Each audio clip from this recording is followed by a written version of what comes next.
Private limited 7.5 HP का monoblock set देख रहे हो। पिंड बल्लूआणा जिला बठिंडा में लग्या हुआ है। 24 पैनल जी एनर्जी के लाए गए हैं। मोटर 5 इंच की डिलीवरी पई हुई है जी। बहुत सोहना 5 इंच फुल प्रैशर पानी दे रही है मोटर।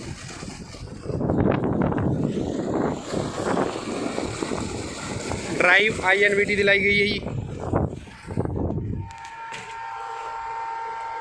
अज मौसम भी कोई बहुता वधिया है नहीं।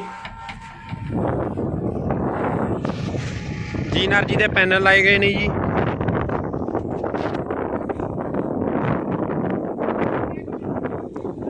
तीन 330 वाट के पैनल लगे हुए ने। वाटर लेवल 20 फुट का जी।